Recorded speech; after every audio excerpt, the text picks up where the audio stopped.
How many times did you lie today? No, not to your boss, not to your partner. I mean the quiet, insidious lie you tell yourself. The one where you force your lips into a smile when your soul is screaming. We are living in a cult. The cult of good vibes. It's everywhere. It's on coffee mugs. It's in email signatures. Stay positive. Be grateful. Happiness is a choice. This isn't encouragement. It's a command. And it's the most dangerous, corrosive lie we've ever accepted as truth. It's the social contract we all signed without reading. I will not show you my pain if you do not show me yours. We've become actors in a terrible, silent play, and we've forgotten we're acting. We applaud the most convincing liars, call them strong and inspiring. We mistake numbness for peace.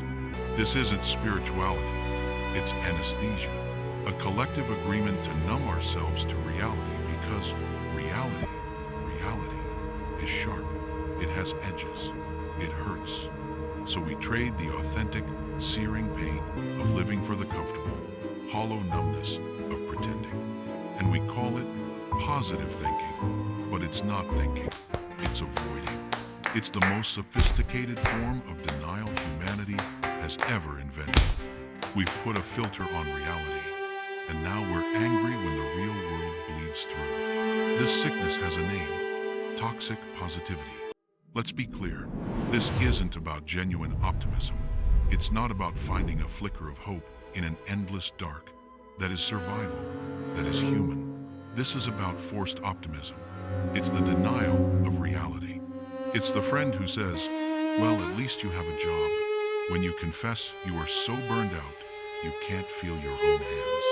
It's the unsolicited advice to just be grateful when you are mourning a profound, suffocating loss. It's the wellness influencer smiling vacantly into a camera, telling you to raise your vibration when the world is, quite literally, on fire. Toxic positivity doesn't just dismiss your pain, it invalidates it. It blames you for it. It turns every natural human response to suffering into shame. The underlying message is insidious. If you are not happy, it is your fault. You aren't just sad, you are failing at the one thing that matters. You failed to choose happiness. It transforms every real emotion, sadness, anger, grief, fear, into a personal failure, a sign of weakness, a spiritual flaw. We are being policed, not by a government, but by a mandated hollow smile. And the damage is silent, and it is deep. First, it silences you. You learn to stop speaking your truth. Why? Because your truth is negative. Your truth is a downer. Your truth makes other people uncomfortable. So you bury it. You swallow your grief. You swallow your anger. You swallow your fear. And you choke on it, silently. You become a walking, talking mask, a performer. And the applause you get is for a person who doesn't even exist. Then it isolates you. You scroll through the endless digital performance of forced happiness. Everyone is living their best life. Everyone is thriving. Everyone is blessed. And you sit there in the quiet darkness of your room and you think, what is wrong with me? Am I the only one who is broken? You are not broken. You're just the only one not lying. This profound, crushing isolation is the goal of the performance. It keeps you separate. It keeps you weak. Because if we all admitted the truth at once, if we all screamed at the same time, the whole fragile stage would collapse. And worst of all, it stops growth. Pain has a purpose. Sadness is a signal that something is lost and needs to be mourned. Anger is a response that a boundary has been violated and needs to be defended. Fear is an instinct that you are in danger and need to be protected. These feelings are not your enemies. They are your messengers. They are the mental health truth. Toxic positivity is like ripping the batteries out of a fire alarm because the noise is unpleasant while the house burns to tend the ground. You haven't solved the problem. You've just guaranteed the destruction. You don't get better. just get quieter. The wound doesn't heal. It just festers in the dark, beneath the fake smile, where no one, not even you, is allowed to see it. This is how souls get infected. But here is the question no one asks, the one they don't want you to ask. Who profits from your fake smile? Who benefits from you shutting off the alarm? The system, the machine. The system doesn't want you to be a whole human. It wants you to be a productive worker. It wants you to be a compliant consumer. A person who is genuinely grieving cannot be productive. A person who is authentically angry demands change. A person who is truly sad stops. They rest. They question.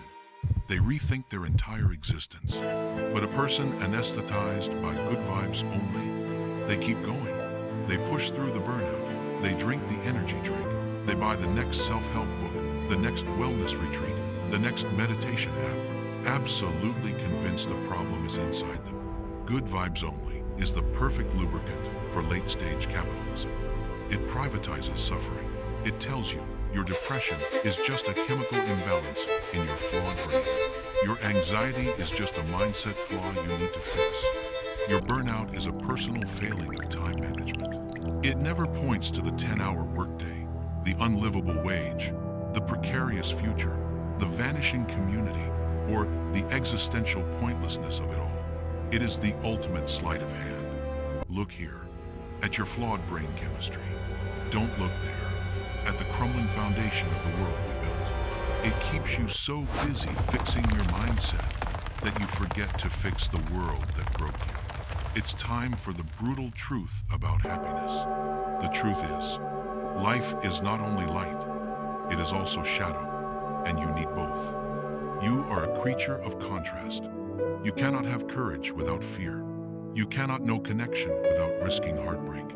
You cannot appreciate the peak without having been in the valley. Happiness is not the point of living. It is a fleeting byproduct, a visitor. It comes, it goes. But we've been taught to treat it like a destination. And when we can't find it, or when it leaves, as it always does, we think we've failed. The real mental health truth isn't about eliminating sadness. It's about respecting it.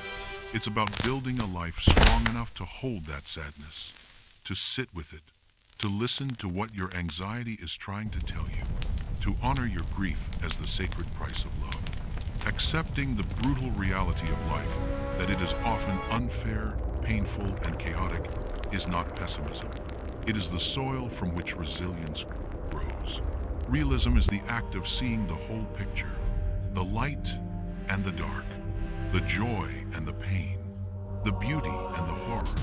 Pretending the shadow half doesn't exist doesn't make you enlightened, it makes you blind. So this is the rebellion. Stop performing. Give yourself permission to be broken. Give yourself permission to be angry at the injustice. Give yourself permission to be tired.